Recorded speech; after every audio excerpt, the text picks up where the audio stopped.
And I guess I'll start by introducing myself. Hi, I'm Rachel Baker, the founder of Tejo.ca.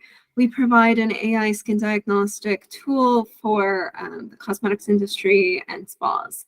So we help spas and brands make more money and get more conversions.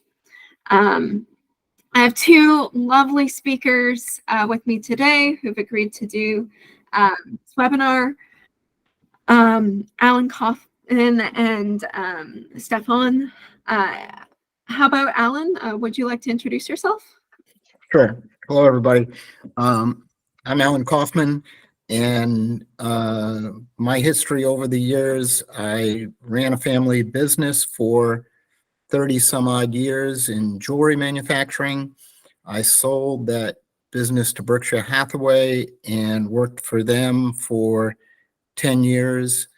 And today I do some consulting. And Stefan? Hi, everyone. Stefan Pagacik. I've had a career in technology, product development. I've worked for Apple and Adobe. Have also worked as an entrepreneur, started a marine science accelerator here in Massachusetts. And for the last 15 years, I've been focused on impact and sustainability from a technology perspective. Very cool. Okay. So my first question for you, Stefan, is why should beauty and cosmetic companies care about sustainability? How come Alan doesn't get the first question? Well, the two of you can answer it. How's that? You want me to answer first, Stefan? Go ahead, Alan. Go ahead. Because their customers want them to.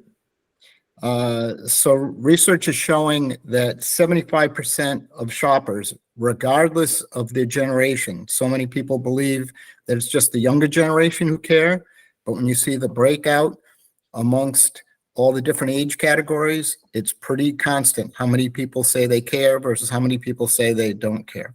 75% of their customers, that's a pretty driving reason. That makes a lot of sense. You know, I would have, Alan, I think I would have gone with the 21 to 34 demographic. And again, I don't have your background in the cosmetics industry, but I would have gone with that demographic. Why people should care, it's because as businesses, we don't operate in a vacuum. You know, everything that we do is connected through communities that we work in, that our employees and our leaders work and live in. And so it may not be readily apparent to a lot of people, but the actions that we take, the decisions that we make, the policies that govern our businesses do have an impact in these communities, and they can be felt either from an environmental perspective or a social perspective. And we need to start paying attention to it because, as Alan said, the customers care about it, and they care about it enough to switch brands. So that's, you know, one of the many reasons why we do need as an industry to look at this and say, you know, I want to produce a product that's really great for my customer base, but I want to do it beyond just making them look good. We want everyone looking good, but we want to do it in a way that's sustainable and healthy for our planet. So what specific areas of sustainability should cosmetic companies pay attention to and make certain that they report on regularly? Well, I can start with that. Yeah. It starts with their supply chain. So there are so many issues that they can work on to reduce the energy that they use, reduce the water that they use, etc. Then it drives to the design of their products. And they can use AI to forecast how all these things will help drive their sustainability. So Joanne had a question. I don't know, Rachel, are we going to take questions during the presentation? I'm happy to, you know, answer. Sure. We can also I think it might be easier if the questions get put into the chat and I can field them. Okay. Yeah. So Joanne, sorry. Yeah. No, go ahead. So Joanne, if you want to just put your question there, that'd be fantastic. Yeah, so I just following up on what Alan said. I think that I look at it from a product perspective. Being a product developer myself, I would look at what goes into building and making that product, and whether or not the materials or the ingredients were locally sourced. Does it have to travel a great distance? Then you start to get into scope 3 emissions if you're measuring your carbon footprint, which is a tough thing to do, but which is very important. So I would look at how the product is built. If it's lipstick, if it's makeup, what is it that you're putting into this product? How is it being sourced? And the people that are providing you with the base for creating that product, how sustainably are they acting or not?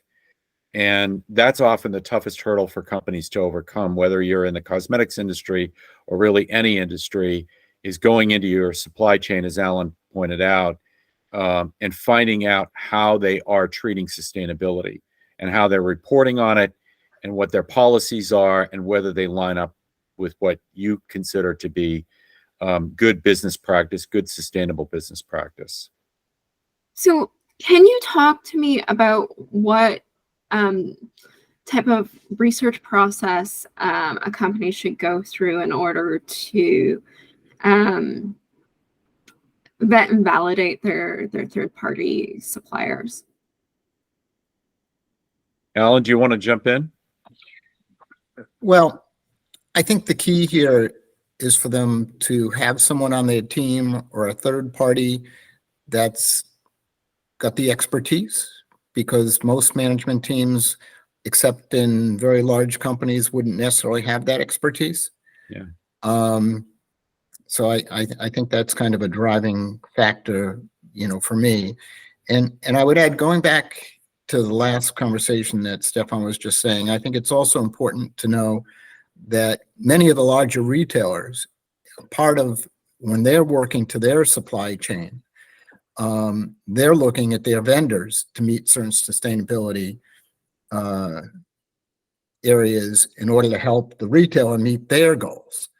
So for all those in the cosmetic industries who are vendors to retailers, if they're not already, they're going to be challenged to bring certain sustainability levels to the table in order to maintain their relationships with those retailers.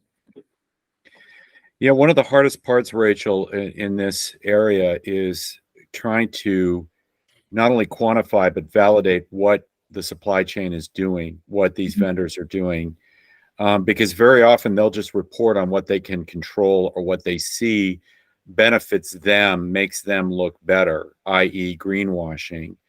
And that unfortunately gives a distorted picture of, from a cosmetics industry perspective, it gives a distorted picture as to how sustainable your business really is.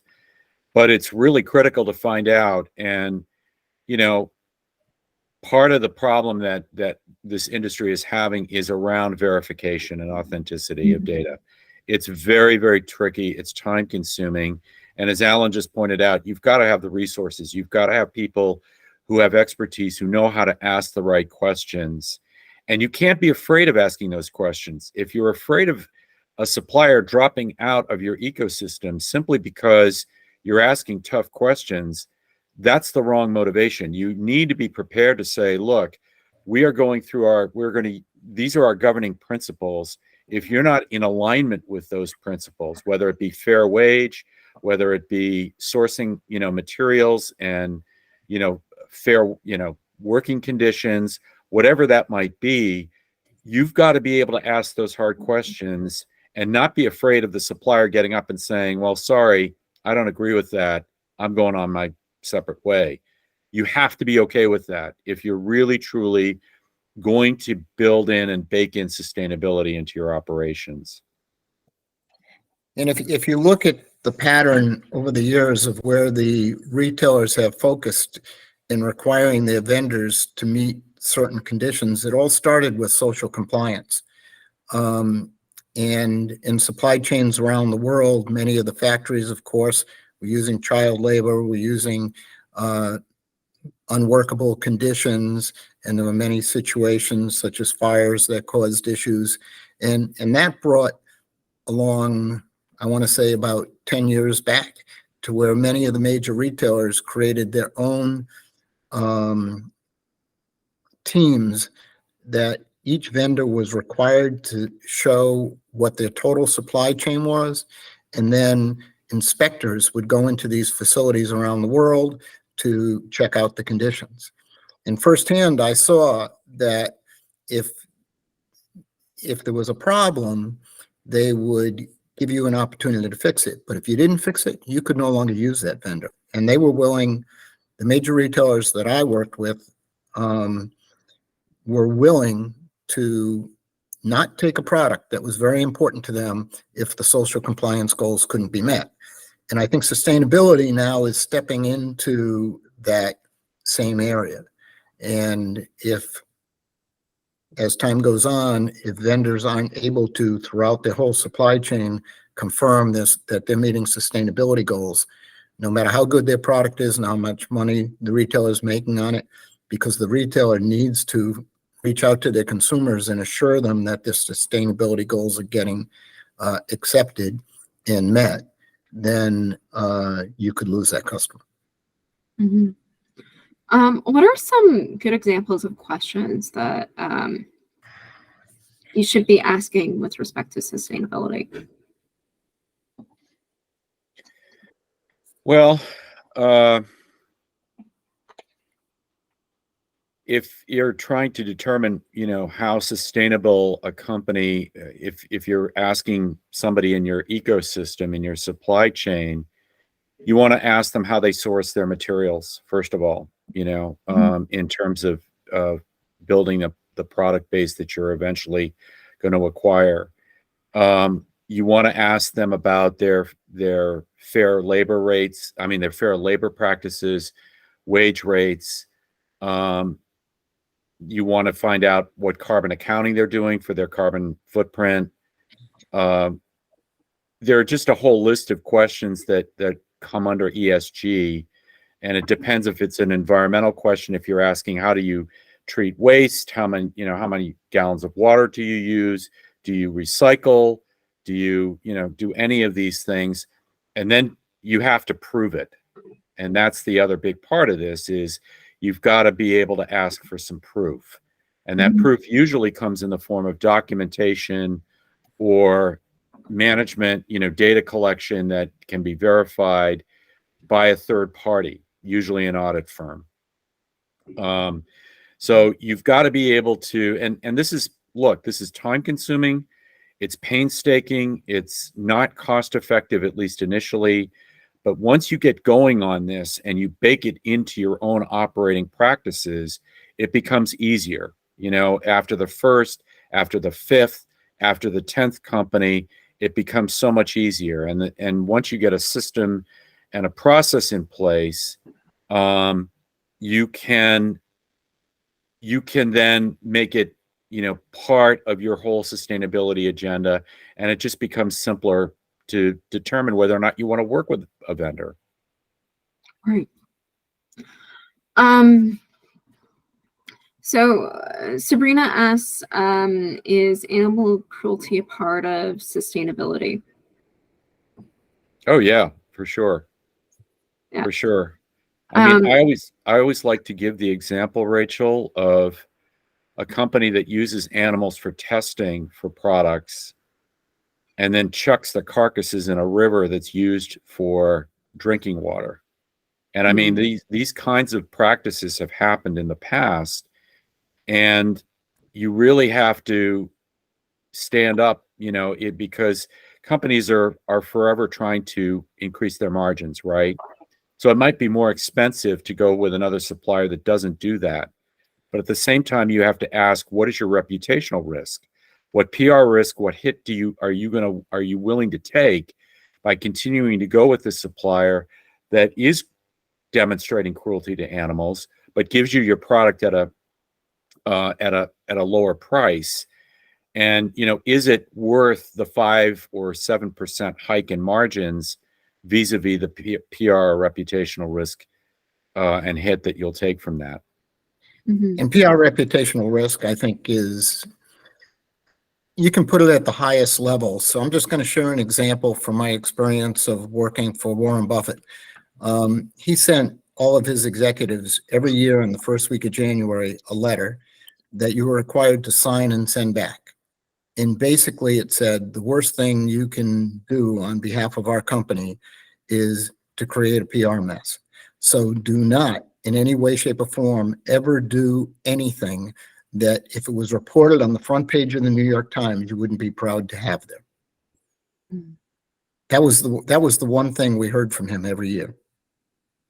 And so apply that to sustainability. If we were to put carcasses in the river, I think we would not have met the signature we put on the letter.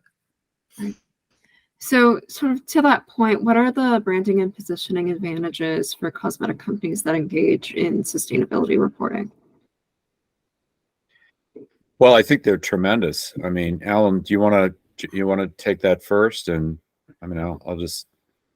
Well, I think if you look at all the different materials and PR that are put out by major companies right now, you see how well they know and understand this and how they go about it. And I just brought one example with me, but many of us receive multiple catalogs in the mail every day, every week from all the different cruise companies and everything. And one of the better known cruise companies being Viking. I don't know if everybody can see this, but here they are in a catalog that they're trying to sell cruises on, and they position a 2-page article on their sustainability issues in the middle of that. So I think when you have a product that's in the marketplace, adding your sustainability points, very concise and very direct on the packaging is critical, because you want to bring it to the consumer's attention because the consumer cares. I think that'd be my driving point in the cosmetics world.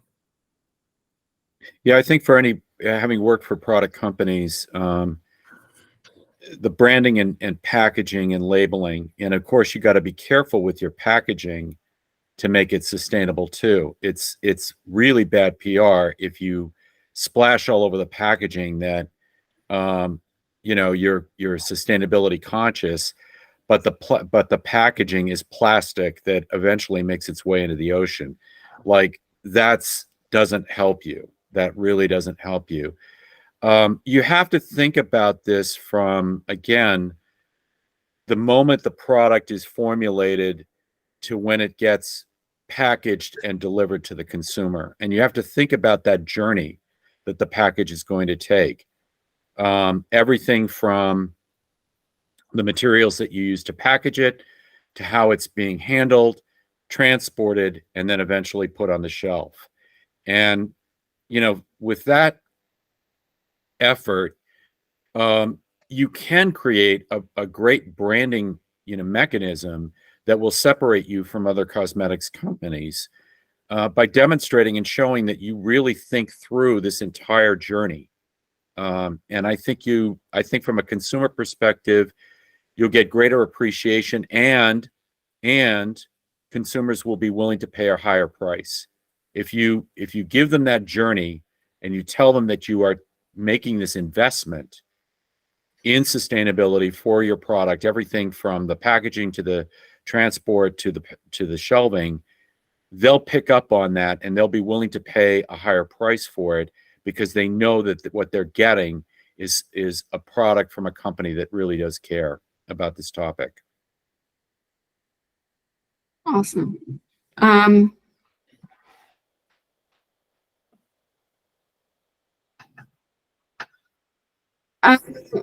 So Joanne Fowler in the chat was talking about how there's PFAS is that can be quite harmful. How should brands manage if regulation isn't up to par with their own personal standards? Well, I think one of the best marketing tools that you can have is if you can say that you reach well beyond the standards that exist. And so if their standards aren't there to assure that, then I think individual companies, there's an opportunity to say, we go beyond. We don't believe the standards are challenging us to the true level that they should, and we reach way beyond those, and then they share what they are doing that's above and beyond whatever the regulations are. Right. Are there any worldwide rules for ESG? Yeah, there are different standards for like SFDR, which is in Europe now, which is on climate risk reporting. The SEC is going to come out with their own set of climate disclosure. In fact, I just read this morning that California is introducing a bill specifically for climate risk and climate disclosure reporting, their own statewide disclosure. So in addition to potentially reporting to the SEC, if you're a California-based company, you would have to also report to this particular legislation that Governor Gavin Newsom is trying to push through in California. And in all likelihood, it will pass because they are extremely, they deal with GHG emissions more so than other states here in the U.S. And I think, history shows that if you want to know where regulation's going to go, you watch California. It takes the rest of the country a long time to catch up with California. California's so far ahead, and some people think overly ahead. But if you want to know what you got to prepare for in the future, watch California. Yeah. So is it fair to ask whether sustainability reporting is important to top and bottom line growth for companies? Why not? Want to repeat that, please? Is it fair to ask whether sustainability reporting is important to top and bottom line growth for companies?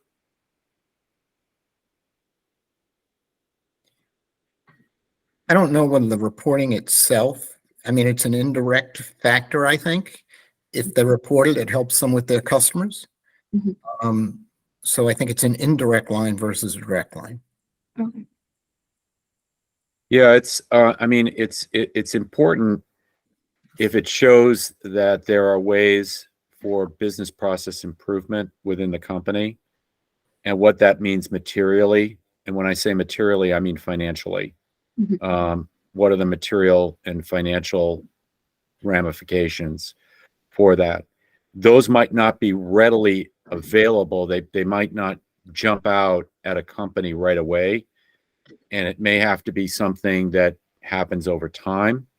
And that's something that the company will have to weigh short-term gain or loss versus long-term gain from something like that. And only the company can answer that. And at the beginning of the conversation, I jumped out and said customers were the main reason for brands to look at sustainability. But in a report put out by Deloitte, they referred, in addition to the customers, to board members and regulators as being key drivers of this.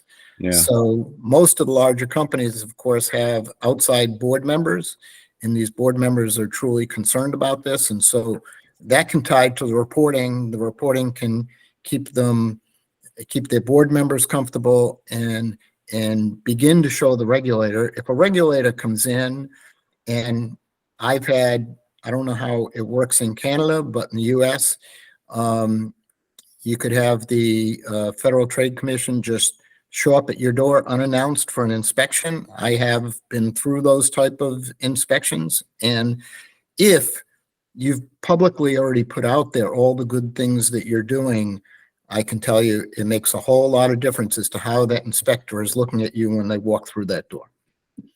Just make sure you can back it up. Absolutely. You got to back it up, because you're not going to fool these people.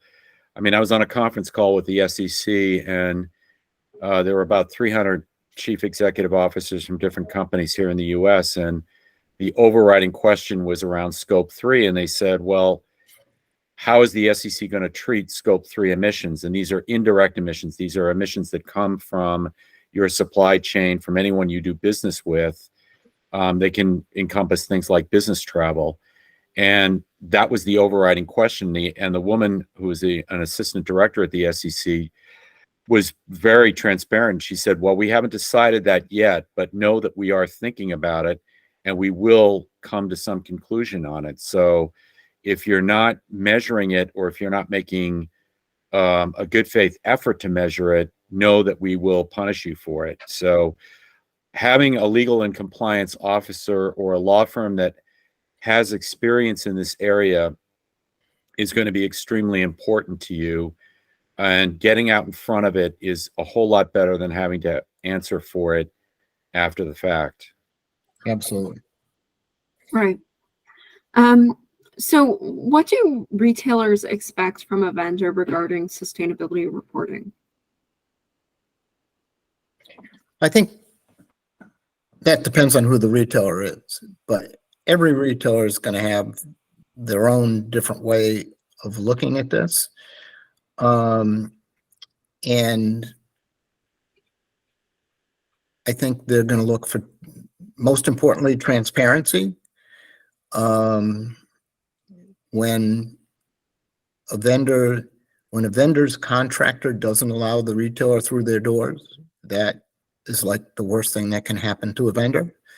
So total transparency, total outdoor open door policy, and then they'll all have their own goals as to what you need to meet, but in what time period. And many of them will have teams that will help their vendors achieve those goals, because they may realize that the vendors may not have the expertise on their own teams. Yeah, I think it also depends somewhat on the size of the vendor. So if it's a mom and pop shop, or if it's a smaller vendor that's in a specialty area of cosmetics, as opposed to a larger vendor or somebody who wants to private label, I guess you really have to consider and think about what that means for the growth of your company, and what it means, going forward. I always err on the side of caution, and just, make sure that you've got all your I's dotted and your T's crossed, and just, pick the right partners when you're doing something like this. So benchmarks and standards for ESG reporting seem to be diverse and somewhat confusing. What would you recommend to companies seeking to align with one or more of these reporting guidelines? Wow. Pick one and just, really get to know it, really understand what they're asking for. They can be really confusing. I had the opportunity to utilize SASB, which is Michael Bloomberg's version of FASB. It stands for Sustainable Accounting Standards Board. And SASB breaks down their reporting by industry vertical. So pharmaceutical, automotive, construction, banking. I happened to look at the pharmaceutical vehicle, and they had 20 companies that were reporting in using SASB Navigator. The company that was ranked third failed to answer about 15 of the questions. The company that was ranked 15th failed to answer only 7 of the question. No, it was the other way around. The company number 3 answered all but 7. The company that ranked 15th answered all but 12 to 15 of the questions. But here's what got really interesting. SASB had a weighting system for some of the questions. So the company that finished 3rd answered questions, even though they left key questions blank. They were not penalized for those questions because they weren't weighted as heavily as the company that finished 15th that didn't answer 4 key questions and got penalized for it. Now, I don't know if the companies knew that or not. It became apparent to me as I dug into it, and I saw that, these gaps in reporting, some of it could have been intentional, that the company just said, well, we don't have the data on this, or we're not going to collect it. But they may or may not have been aware of the fact that SASB was weighting those questions based on how they were going to rank the companies. Mm-hmm. So company number 15 could have been looking at it and said, well, wait a minute. We answered the really tough questions, but you penalize us because we missed 3 or 4 questions that we couldn't get data for. How the heck is that fair? So you really have to be careful and understand what you're responding to. And part of the problem with all these frameworks is they ask the same question, but they ask it in a different way. They're asking for the same data, but they're asking it in a different way, or they have different restrictions on how they weigh the question overall in terms of their scoring. So I would get to know each of the frameworks. I would align it with the data that you collect, that you're able to collect and authenticate, and just start there. Don't worry about leaving things blank. It's much better to answer the questions that you can answer and that you can fully justify the data, you can fully justify where it came from, and build upon that, rather than trying to just give glorified answers, because you will be found out. Trust me, you will be unmasked, as it were. Yeah, and that just goes back to the word I used before, transparency. Yeah. I think that's the most important thing you can do in any of these regulatory issues, is be transparent, because once you're not transparent, it will come back at you. Yeah. So what regulatory agencies monitor your products, and how do you work with them?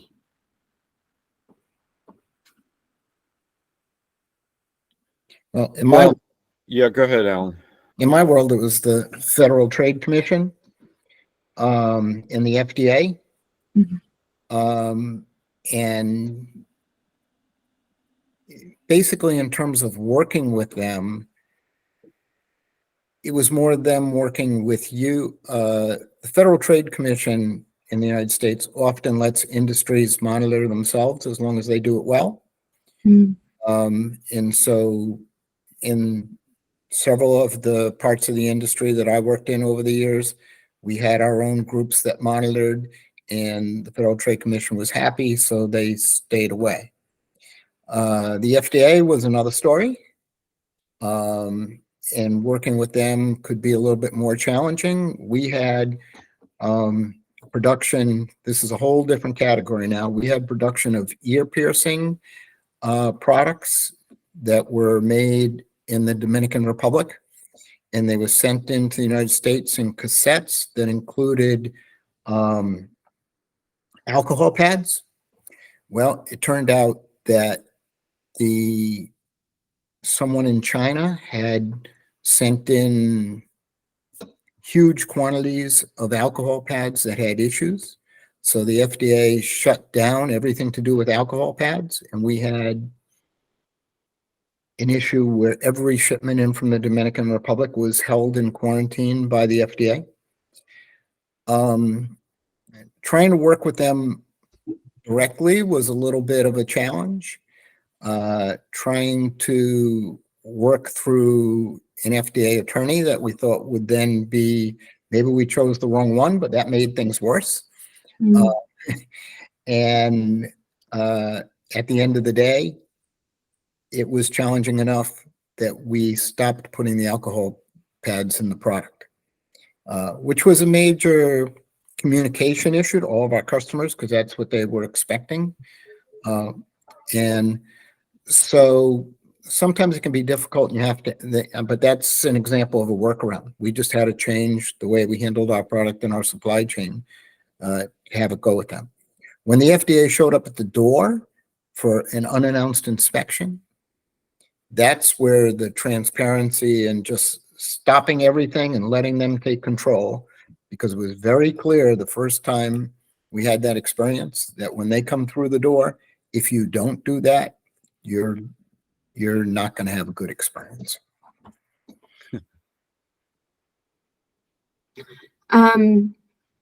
So can you talk to me a bit about how you use sustainability to position your brand and build a competitive advantage?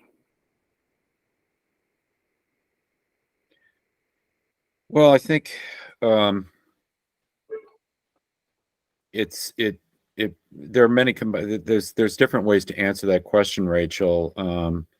It can start with packaging, just in terms of the packaging that you use for the product, sourcing of materials, again, fair wage rates, sustainable labor practices. There are a number of different ways that you can position, and it depends on the audience. Really, it's like you have to know your customer and know what they want and what they care about. If they care about things like, are you sourcing or building your product in a factory which hires children and basically makes them work 12 hours a day with no bathroom breaks, that's not a good thing. And maybe you can get away with it for a while because nobody's really checking up on you. But in this day and age, that's a hard thing to do because we have so many outlets for news and for people uncovering, bad corporate behavior that it's really risky to do that. So I would say that from a branding and positioning, think about your customer, think about what they care about, think about how much additionality, and by additionality, I mean, what from a financial, from a customer experience perspective, from a use perspective, is your product better than somebody else's product? Are you giving the complete experience to your customer? Do they care about it? Will they pay for it?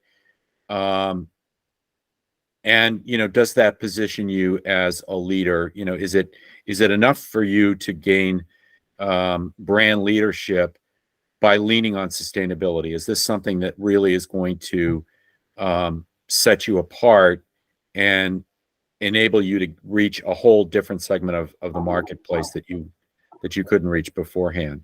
I think those are the questions you have to ask yourself when you're thinking about brand and positioning. Do you need a crisis management plan which includes issues of sustainability? And what would that look like? I think without question, I think one of the most important things for all companies is to have a crisis management plan, and it should cover all areas that they could potentially have a crisis. The last company I worked for did 24 acquisitions in the period of time that I was there. And we saw the difference between those who had crisis management plans and those who didn't have crisis management plans. And crises, whether it's in sustainability or not, they can happen on the dime. They can happen with one phone call from one major vendor or one phone call from one major customer. And the key is to know what to do next. And maybe you don't, maybe the answer to that is not necessarily that you know exactly what to do, but you know who to pick up the phone and call that will know what to do. So I think going back to what I had said before, where many companies in the industry may not be large enough to support their own sustainability experts, to have a relationship with somebody who is, and if all of a sudden you have a crisis on sustainability, whether through the consumers, whether through PR, an article about your company shows up in the newspaper, you have somebody that you know who to call. And I would encourage anybody that doesn't have a crisis management plan that's critical. Yeah. So last question. Can you comment on the importance of reporting on sustainability activities in supply chains? Yeah, I mean, Alan, you've talked about it at length, and I think you've really articulated some key issues.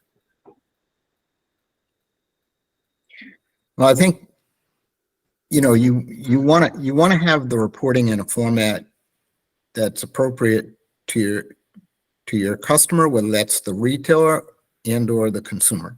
And those are two different formats. You know, the retailers, especially the large retailers, they're going to have their experts. They're going to want a specific format. They're going to want hard facts, numbers, etc., and how you got there. The consumers is more a marketing piece, like the one I showed you from Viking. And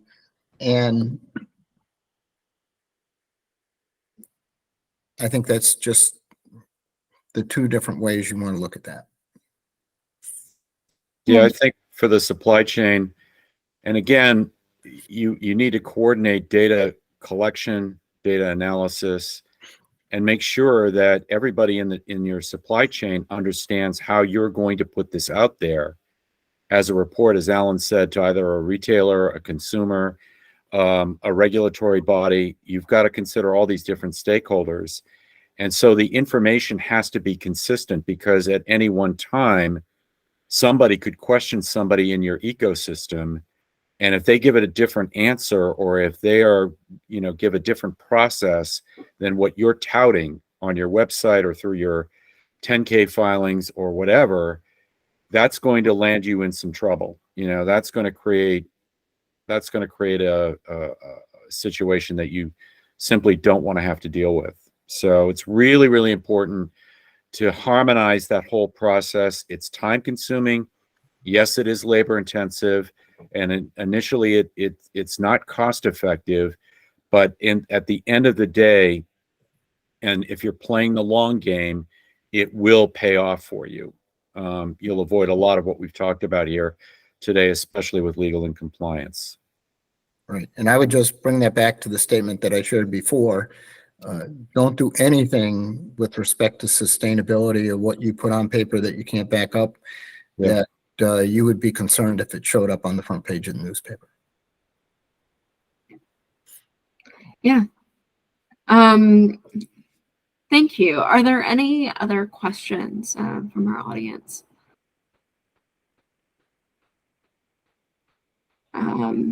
No. Okay.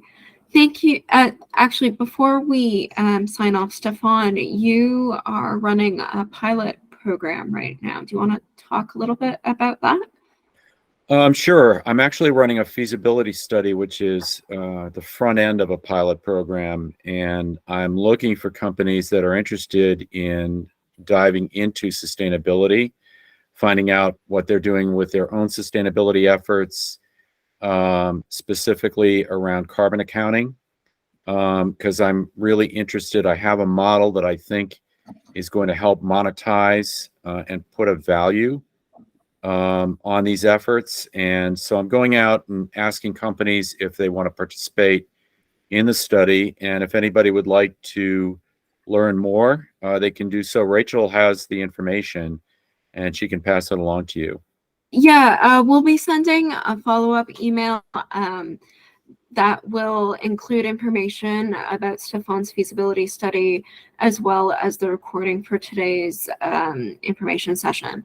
So absolutely reach out to Stefan, because he's a lovely guy, and I think what he's doing is really cool.